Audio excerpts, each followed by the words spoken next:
안녕하세요. 저는 보건소에서 공무원으로 재직 중인 30대 여자입니다. 가끔 재밌는 영상 같은 걸 보다가 우연히 알고리즘을 통해 이런 곳이 있다는 걸 알게 되었는데 들어보니 감동적이거나 재밌는 사연도 많고 가끔 듣는 저까지 화나게 만드는 사연들도 많더라고요. 저는 시간 날 때마다 가끔 듣는 정도에서만 그칠 줄 알았는데 이렇게 사연을 쓰고 있을 줄은 몰랐어요. 시대가 많이 변하다 보니 요즘을 결혼을 안 하는 추세로 바뀌고 있잖아요. 몇 년 전까지 저도 비혼을 선언한 사람들 중에 한 사람이었거든요. 하지만 운명의 상대라는 게 있는 건지 결혼을 안 할 줄 알았던 저도 결혼을 다 하게 되더라고요. 저는 10월드는 그렇게 두렵지 않았고 전 남자친구가 바람을 핀 적이 있어요. 바람핀 상대도 제가 너무나 잘 알고 있는 사람이더라고요. 미안해, 시영아. 나도 이러면 안 된다는 거 너무 잘 아는데 내 마음을 어떻게 할 수가 없었어. 너도 사랑해봐서 알 거 아냐. 오빠랑 6년 연애했으면 오래 했어. 이제 그만 놔줘. 네가 어떻게 나한테 이래? 다른 사람도 아니고 네가. 우리가 안 세월이 자그마치 20년이야. 20년이라고. 5살 때 유치원에서 처음 만나서 쭉 너랑 함께했어. 기쁜 날이든 슬픈 날이든 너랑 같이 나눴어. 나도 미안하게 생각해. 나도 충분히 괴롭다고. 이렇게 너 보는 것도 솔직히 힘들어.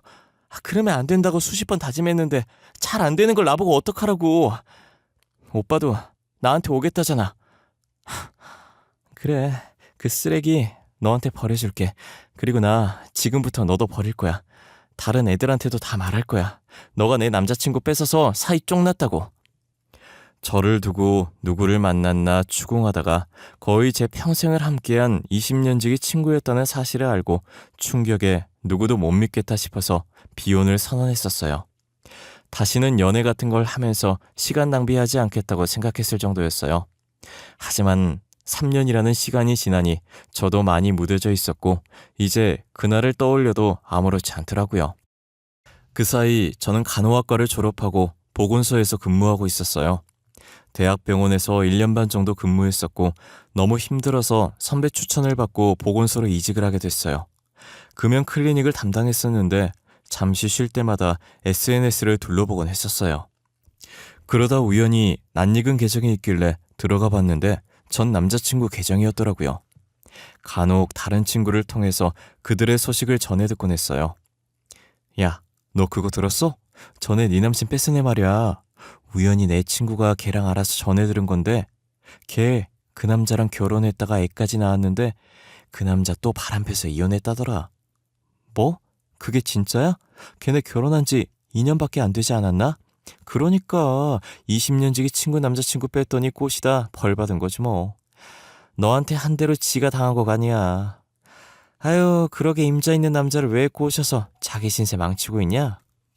친구는 그 사이 전 남자친구와 결혼을 하고 아이도 낳고 그러다 2년 만에 이혼을 했어요.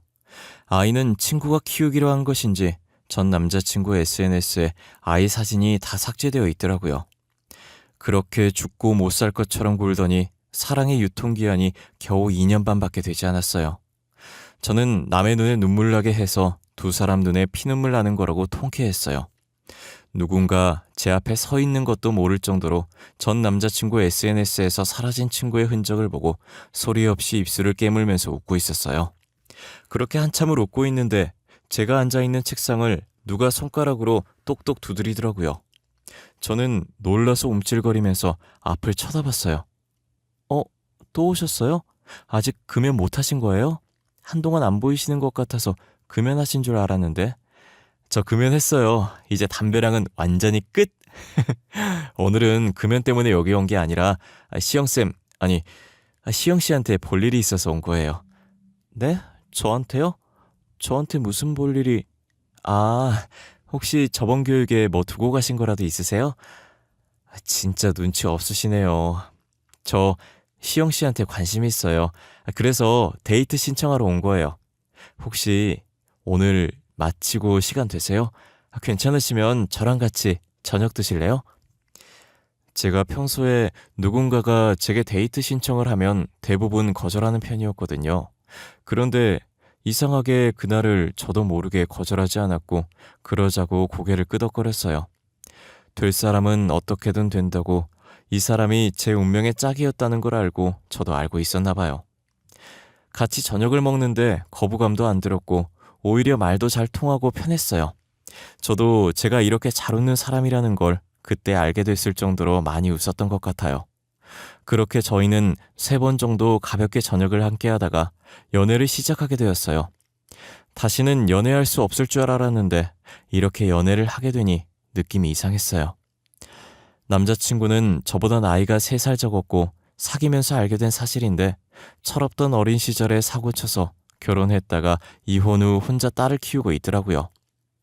어차피 알게 될 거니까 일찍 오픈하겠다고 하면서 저와 사귄 지 일주일 만에 고백하는데 20살 때 딸이 생겨서 자신이 책임지겠다고 결혼을 한 거였는데 여자가 바람을 폈었대요. 저 시영 씨한테 할 말 있어요. 어차피 사귀면서 알게 될 거니까 숨기고 싶지 않아요.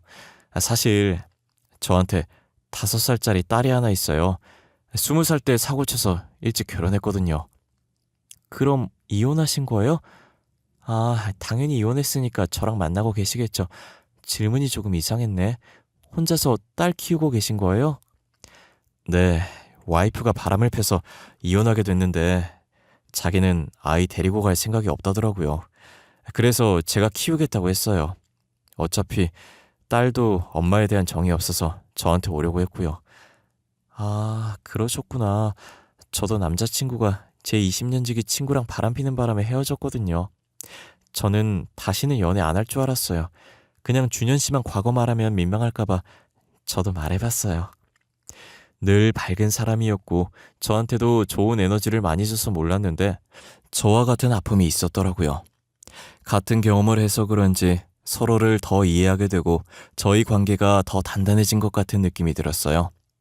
아무래도 그런 부분에서 예민해져 있을 테니 오해할 일이 생기지 않게 늘 일상을 공유했던 것 같아요. 가끔 남자친구가 딸과 함께 있는 사진을 보여주는데 한 번쯤은 만나보고 싶다는 생각이 들더라고요.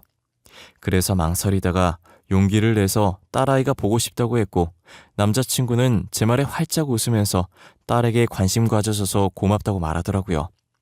저는 별로 한 것도 없는데 남자친구가 너무 좋아해줘서 민망할 정도였어요. 그렇게 며칠 뒤 딸아이를 만나게 되었고 딸은 남자친구랑 성격이 똑 닮아서 굉장히 밝았어요. 제가 딸에게 주려고 곰돌이 인형 사서 갔더니 방방 뛰면서 좋아하더니 처음 보는 제게도 낯을 안 가리고 달려와서 폭삭 안기더라고요. 지유가 낯을 안 가리나 봐요. 초면인 저한테도 이렇게 안기는 거 보면 아니에요. 얘 낯 엄청 가려요. 그런데 신기하게 시영 씨한테는 낯을 안 가리네요. 지유가 이런 적이 처음이라 저도 많이 당황스럽네요. 아빠 여자친구야? 그럼 지유 엄마야? 나도 이제 엄마가 생기는 거야? 지유야, 이분은 아빠 여자친구지 지유 엄마가 아니에요. 그렇게 부르면 안 돼. 그냥 그렇게 부르게 놔둬요. 저는 괜찮아요. 지유는 내가 엄마 해줬으면 좋겠어?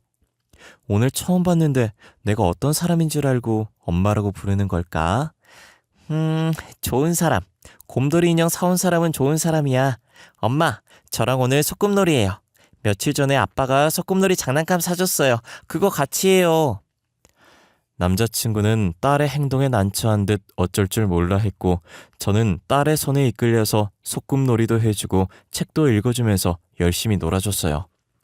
딸은 아직 어려서 그런지 엄마의 기억이 아예 없는 것 같았어요. 저는 그런 딸이 안쓰러웠고 제게 엄마라고 부르는 걸 보고 진짜 엄마가 되어주고 싶었어요.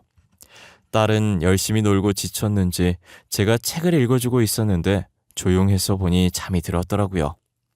이불을 덮어주고 저도 갈 준비를 하려고 겉옷을 입고 있었어요. 오늘 저희 딸 때문에 힘들었죠. 죄송해요. 원래 그런 애가 아닌데. 참. 아니에요. 괜찮아요. 하나도 안 힘들었어요. 딸이 엄마 없이도 씩씩하고 밝게 잘 컸네요. 말도 잘 듣고. 성격이 준현 씨를 많이 닮은 것 같아요. 사람을 웃게 만들어요. 그런가요? 혹시나 엄마 없다고 기죽을까봐 걱정했었는데 저렇게 잘 커주니 고마워요. 저 준현 씨만 괜찮다면 제가 지유 엄마가 되어주고 싶어요. 순간적인 감정 아니고 딸 있다는 말 들었을 때부터 생각 많이 했었어요. 오늘 이렇게 지우보고 나니까 마음 정리가 다 됐고요. 이런 곳에서 프로포즈 아닌 프로포즈를 할 생각이 아니었는데 지금 아니면 이런 말 못할 것 같아서 속에 있는 말을 내질렀던 것 같아요. 남자친구는 제 말에 흔들리는 눈으로 보다가 이내 닭똥 같은 눈물을 흘리더라고요. 저는 남자답지 못하게 왜 울고 그러냐며 남자친구의 등을 토닥이며 달랬어요. 남자친구는 제게 연신 고맙다고 자기가 앞으로 더 잘하겠다고 말하면서 숨 넘어갈 듯 울었어요. 와중에 딸도 남자친구 울음소리에 깨서 같이 울고 난리도 아니었어요. 저는 남자친구 달랬다가 딸 달랬다가 진짜 잊지 못할 추억 하나 만들었다 생각했어요. 결혼 얘기가 나온 뒤로 곧바로 저희 부모님에게 인사를 드리러 갔어요. 그리고 시어머니와도 인사를 하려고 하는데 남자친구가 계속 시어머니와의 약속을 잡지 않는 거예요. 상견례도 해야 하고 결혼식 날짜도 잡아야 하고 할 게 태산이었거든요. 그런데 시어머니께 인사드리러 가자는 얘기를 안 하더라고요. 어머님께 언제 인사드리러 갈 거야? 빨리 어머님께 인사드리고 상견례하고 결혼 날짜를 잡아야 예식장 예약도 하고 청첩장도 만들 거 아냐. 우리 상견례 없이 우리끼리 날짜 정해서 결혼하면 안 될까? 사실 내가 어머니랑 사이가 안 좋아. 어머니가 내 결혼식에 오는 거 싫어. 그래도 자기 가족이라곤 어머님밖에 없다며. 가족 없이 결혼식 하는 건 좀 그렇지 않아? 나야 상관없긴 하지만 그냥 어머니 없이 하자, 응? 장인 장모님께는 내가 잘 말씀드릴게. 나 진짜 싫어서 그래. 어머니가 내 결혼식 안 왔으면 좋겠어. 그렇게 하게 해줘. 저는 처음 보는 남자친구의 단호한 모습에 그렇게 하기로 했어요. 그렇게 시어머니의 얼굴을 한 번도 보지 못한 채 결혼을 하게 됐어요. 그래도 유일한 남편 가족이라 인사도 없이 이렇게 지내는 건 예의가 아닌 것 같다는 생각에 남편이 잘 때 몰래 휴대폰을 뒤져서 시어머니의 연락처를 찾아냈어요. 저는 늦은 시간이라 그래서 날이 밝고 점심시간 때쯤 시어머니께 연락을 드렸어요. 전화로 인사드리려다가 그냥 만나서 인사드려야겠다는 생각에 간단하게 카페에서 만나자고 했어요. 처음 보는 시어머니에다 남편 없이 혼자서 만나려니 긴장이 되더라고요. 물 한 잔 마시는데 어찌나 떨리던지 손에 식은땀까지 났었어요. 제가 긴장한 게 무색할 정도로 시어머니께서는 생각보다 평범한 사람이었고 제게 친자식처럼 살갑게 대해주셨어요. 어머, 아가씨가 우리 준현이랑 결혼한 사람인가 보네. 아, 이제 아가씨가 아닌가? 어떻게 나한테 연락할 생각을 다 했어. 우리 아들도 나한테 연락 안 하는데 말이야. 아, 결혼까지 했는데 시어머니께 인사를 안 드리는 건 예의가 아닌 것 같아서요. 요즘 애들답지 않게 예의가 참 바르구나. 준현이가 사람 보는 눈이 있네. 우리 아들은 잘 지낸다니? 연락을 안 하니 죽었는지 살았는지 알 수가 있어야지. 시어머니는 말도 재밌게 잘하시고 불편해하는 저를 편안하게 만들어주셨어요. 이렇게 유쾌하신 분이신데 도대체 남편은 이런 시어머니를 왜 싫어하고 숨겼는지 모르겠더라고요. 어차피 따로 사니 시집살이도 안 당해서 저는 시어머니와 종종 연락을 하고 지냈었어요. 그리고 며느리 된 도리로 남편 몰래 매달 30만 원씩 계좌이체로 용돈으로 보내주고 있었어요. 어머님, 저예요. 방금 어머님 계좌로 용돈 보내드렸거든요. 확인해보세요. 혹시나 뭐 필요한 거 있으면 말씀하시고요. 아유, 뭐하러 그랬어. 난 괜찮은데 정말. 괜히 내가 미안해지잖아. 에이, 아니에요. 며느리가 시부모님 용돈 드리는 건 당연한 거죠. 그렇게 시어머니께 용돈을 드린 지 4개월 정도 되었을 때쯤 남편이 쿵쿵거리면서 방으로 들어오더라고요. 그러더니 제 이체 내역서를 손에 쥐고서 이게 뭐냐고 화를 내는 거예요. 제가 당시 가계부를 작성했었는데 그때 이체 내역서를 가계부에 붙여놨었거든요. 그걸 거실에서 작성하다가 전화가 와서 안방으로 들어왔는데 남편이 그걸 본 모양이에요. 당신, 이게 뭐야? 어? 여기 이체 내역서에 있는 이름 어머니 이름 아냐? 나 몰래 어머니랑 연락하고 있었어? 이렇게 돈까지 주면서? 여보, 그게... 아니, 내가 왜 눈치를 봐? 며느리로서 시어머니한테 용돈 좀 줄 수 있는 거 아냐? 당신이 싫다곤 했지만 그래도 유일한 당신 가족이잖아. 그래서 나라도 챙겨주고 싶어 그랬어. 그게 그렇게 잘못했어? 내가 어머니 싫다고 했잖아. 싫다는데 당신이 왜 나서서 이러고 있는 거냐고! 당신은 도대체 어머니 왜 싫은 건데? 이렇게까지 싫어하는 이유가 뭔데? 나한테 아무 말도 안 해주고 무작정 어머니 싫다고 하면 어떡하라는 거야? 그 여자 내 친어머니 아니야. 나 낳아준 사람 아니라고. 아버지가 재혼한 여자야. 내가 성인 되고 재혼해서 제대로 키워준 적도 없어. 그러니까 당신도 괜히 그 여자한테 정 붙이지 마. 연락도 끊어. 알겠어? 남편은 시어머니가 자신의 친어머니가 아니라고 말했고 계속 연락해봤자 좋을 것 하나 없다고 연락을 끊으라고 하더니 집을 나가버렸어요.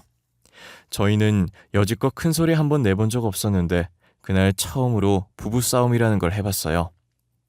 남편이 화낼 수 있는 사람이라는 걸 그때 알게 되었습니다. 저는 남편이 그렇게까지 화내는데 계속 연락하는 건 아니라고 생각해서 남편 말대로 1년 넘게 연락 한 번 하지 않았어요. 여느 때처럼 딸아이와 거실에 앉아서 간단하게 공부를 하고 있었어요. 곧 초등학교 들어갈 나이라 어느 정도 공부가 필요할 것 같아서 제가 가르쳐주고 있었거든요. 그런데 모르는 번호로 전화가 오는 거예요. 택배 올 게 없어서 택배는 아닌 것 같은데 무슨 전화인가 싶어서 받아봤어요. 수화기 넘어서 익숙한 목소리가 들리는 게 다름 아닌 시어머니시더라고요.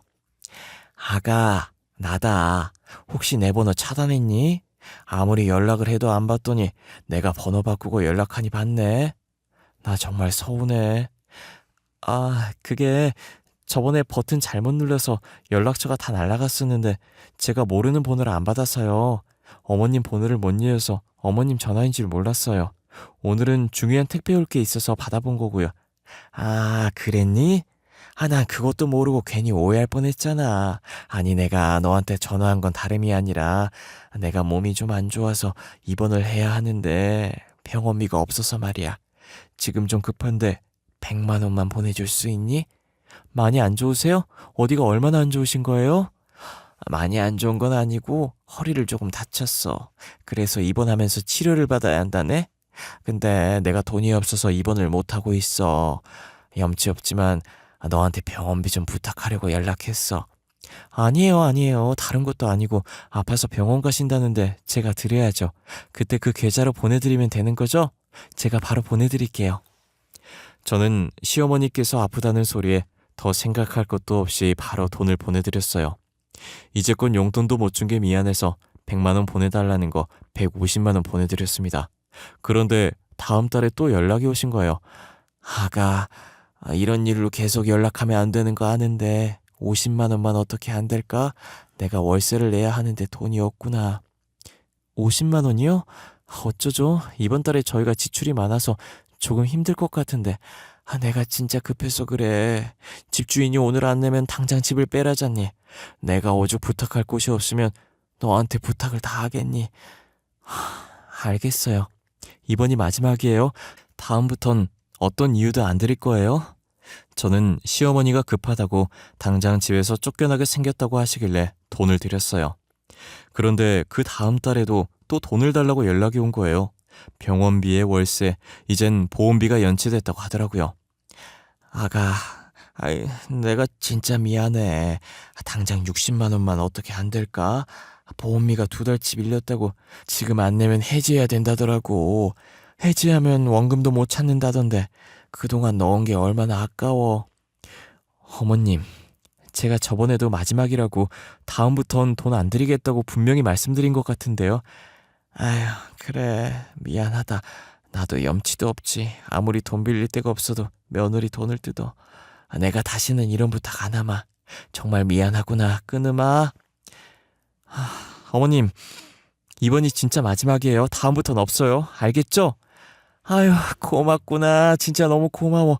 내가 이 은혜를 어떻게 다 갚아야 할지. 다음부턴 이런 부탁 절대 하지 않으마. 약속하마. 저는 돈을 절대 안 보내주겠다고 다짐했었는데 괜히 마음이 약해져서 돈을 보내드렸어요. 앞으로 이런 식으로 연락 올 것 같은데 다시 시어머니의 전화번호를 차단해야 하나 고민 많이 했었어요. 그렇다고 남편한테 말하자니 또 시어머니한테 돈 준 거 알고 화낼까봐 말도 못했어요. 혼자서 끙끙 앓다가 며칠 뒤 스트레스로 몸져 누워버렸고 아파서 골골거리고 있는데 또 모르는 전화로 전화가 오는 거예요. 저는 누구를 확인할 겨를도 없이 겨우 휴대폰을 들어서 전화를 받았어요. 전화 받자마자 웬 모르는 남자가 대뜸 저한테 돈을 갚으라는 거예요. 김시영 씨 되십니까? 김시영 씨.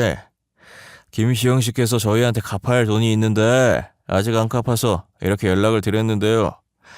이번 달까지 갚기로 했는데 벌써 이번 달에 이틀밖에 안 남았거든요? 그게 무슨 소리예요? 제가 무슨 돈을 빌려요? 저 돈 빌린 적 없어요. 다른 사람이랑 착각하신 거 아니에요? 저희한테 1,000만 원 빌리셨잖아요. 나 항상 이런다니까. 돈 빌린 사람은 모르시 하면서 태평하게 살고 돈 빌려준 사람만 이렇게 전전긍긍이고. 저 돈 빌린 적 없다니까. 아까부터 무슨 소리 하시는 거예요? 그럼 저희 사무실로 와보시던가요. 문자로 주소 찍어줄 테니까. 삽채업자는 전화를 끊고 곧바로 자신의 사무실 주소를 문자로 보내주시더라고요. 저는 도대체 이게 무슨 일인가 싶어서 아픈 몸을 이끌고 찍힌 주소로 향했어요. 사무실에 도착해 문을 여니 시어머니가 거기에 앉아있더라고요. 걔가 8급 공무원이랑 신용 좋다며. 이번 달에도 걔 이름으로 돈 좀 빌립시다. 다음 달에 꼭 갚을 테니까 믿어줘. 걔 보건소에서 일하는 것 같던데 돈 잘 벌어서 금방 갚을 거야. 어머님, 지금 뭐 하시는 거예요? 어머님이 제 이름으로 돈 빌리신 거였어요? 제가 분명히 사채를 쓴 적이 없는데 사채업자는 왜 저한테 돈을 갚으라고 하나 했더니 시어머니가 제 이름으로 사채를 쓰고 있었어요. 시어머니는 갑자기 들려오는 제 목소리에 놀라더니 이내 표정을 싹 바꾸고 웃으면서 팔짱을 낀 채로 제게 다가오더라고요. 너 1억 정도 있지? 내가 급해서 그런데 좀 빌려줘. 그 정도는 해줄 수 있잖아. 너 공무원이라며 모아놓은 돈 좀 있을 거 아니야. 내 말이 틀려? 제가 돈이 어디 있어요. 그리고 지금까지 어머님한테 보내드린 돈이 얼만데요. 그동안 저한테 받아가신 돈 병원비, 보험비에 쓴 거 아니시죠? 설마 어머님 도박하셨어요? 예, 도박이라니. 무슨 그런 말을 하니? 난 그저 투자를 좀 했을 뿐이야. 투자요? 그래서 어디에 투자하셨는데요? 그 돈들로 어디에 투자했는지 드러나 좀 봅시다. 너는 돈을 안 줄 거면 안 준다고 하면 되지 뭘 그렇게 꼬치꼬치 캐물어? 참, 너 준현이한테는 내가 돈 빌리고 다닌다는 사실 절대 말하지 마라. 알겠어? 시어머니는 제가 계속해서 어디에 돈 썼는지 물어보자 말을 피하더니 사무실을 나가버리더라고요. 그래도 남편은 무서운지 남편한테는 자신이 돈을 빌리고 다닌다는 사실을 알리지 말라고 하는 거예요. 저는 이대로 있으면 안 될 것 같았고 이 사실을 남편에게 알려야겠다는 생각을 했어요. 남편의 퇴근 시간만 기다리고 있었고 남편이 와서 신발을 벗기 무섭게 손목을 잡고 끌어서 거실에 앉혔어요. 여보, 나 할 말 있어. 나 당신한테 혼날 거 있어. 당신이 연락하지 말라고 해서 어머님 번호 차단했었거든? 그런데 얼마 전에 어머님이 최근에 번호를 바꿔서 연락을 했더라고. 당신 설마 또 그 여자한테 돈 준 거야? 아니지, 어? 내가 그렇게 연락하지 말라고 했는데 왜 이렇게 말을 안 듣는 거야? 미안해. 급하다고 해서 어쩔 수 없이 보내드렸었어. 그런데 어머님이 내 이름으로 사채까지 끌어 쓰셨더라. 그것도 오늘 사채업자가 나한테 돈 갚으라고 전화와서 알았어. 내가 이럴까봐 연락하지 말라고 했었던 거야. 결혼 전부터 어머니 싫다고 했었는데 왜 내 말을 안 듣고 연락해서 일을 이 지경까지 만든 거야? 나도 이렇게 될 줄은 몰랐어. 이럴 줄 알았으면 절대 연락 안 했을 거야. 며느리 된 도리로 연락드렸다가 이게 무슨 봉변인지. 사실 전처도 그런 이유로 바람 폈던 거야. 그 여자가 계속 돈 달라고 달라붙으니까 전처는 스트레스 받아서 방황하고 바람까지 피게 된 거지. 우리 집 식구면 다 싫다고 아이까지 버린 거야. 그렇다고 미리 나한테 얘기를 했었어야지. 그랬으면 내가 연락 안 했을 거 아니야. 그럼 이런 일도 안 생겼을 거잖아. 내가 그래서 어떻게든 그 여자랑 당신이랑 안 부딪히게 하려고 했던 거였는데 당신이 몰래 번호 알아내서 연락할 줄은 몰랐어. 나도 미안해. 내가 멋대로 번호 알아내서 연락해놓고 당신 탓이나 하고 있네. 제가 오지랖 부려서 이 지경까지 온 건데 남편 탓을 하고 있더라고요. 남편한테 너무 미안하고 볼 면목이 없었어요. 다시 연락 왔을 때 안 받아줬어야 했는데 괜히 받아줬다 싶었어요. 저는 남편 말대로 지금이라도 시어머니와 연을 끊기로 했어요. 하지만 사채업자들이 제 연락처를 알고 있으니 여전히 연락이 오는 거예요. 시어머니가 못 갚은 돈 저가 대신 갚으라면서요. 어이 김시험씨, 저번 달에 돈 빌린 거 언제 갚습니까? 에? 우리가 언제까지 기다려줘야 돼요? 좋게 말하니까 무섭지가 않나 봅니다. 아니, 그 돈을 왜 제가 갚아야 돼요? 당신들도 알잖아요. 제가 당신 돈 안 빌린 거. 빌린 사람한테 돈 내놓으라고 하세요. 죄 없는 사람 자꾸 늘어나지 말고요. 우리는 누가 다른 사람 명의로 돈 빌린 거 중요하지 않아. 우리가 빌려준 돈만 다 받아내면 되니까. 아, 그래요? 근데 어쩌죠? 저는 당신들한테 줄 돈도 없고 줄 필요성도 못 느끼겠는데? 그러니까 다시는 저한테 연락하지 마세요. 저 괴롭힐 시간에 돈 빌린 아줌마나 찾아보세요. 저는 사채업자가 계속 연락 올 것 같아서 바로 전화번호를 바꿔버렸어요. 혹시나 다른 가족들한테도 연락이 갈까봐 다른 가족들 연락처도 전부 바꿨고요. 딱 마침 제가 근무지 이전 신청했던 게 처리가 돼서 다른 지역 보건소로 근무지가 이전됐더라고요. 그래서 저희 가족들과 친정 친구들까지 다 같이 이사를 갔습니다. 그 뒤로 사채업자에게 연락이 오지 않았고 시어머니도 어떻게 됐는지 모르겠어요. 아마 아무것도 모르고 또 제 이름으로 돈 빌리러 갔다가 잡히지 않았을까 싶네요. 남편은 더 이상 저희와 상관없는 사람이니 신경 쓰지 말라고 했고요. 그래서 저도 남편 말대로 신경 끄기로 했어요. 어차피 딸아이 키우느라 바빠서 신경 쓸 시간이 없기도 했고요. 시어머니 신경 쓸 시간에 남편과 딸에게 더 신경 쓰기로 했어요. 이사한 뒤로는 저희 세 가족 예전처럼 화목하게 잘 지내고 있습니다. 원래도 잘 싸우지 않았지만 시어머니가 사라진 뒤로 더 싸울 일이 없었고요. 이젠 더 이상 오지랖 부리지 않고 저희 가족만 바라보면서 살려고 해요. 제 이야기는 여기까지입니다. 적당한 오지랖은 좋지만 하지 말라는 건 절대 하면 안 될 것 같아요. 여러분들도 누군가 하지 말라고 하면 다 그럴 만한 이유가 있는 것이니 절대 하지 않으셨으면 좋겠어요. 괜히 말 안 들었다가 저처럼 이렇게 당할 수도 있답니다.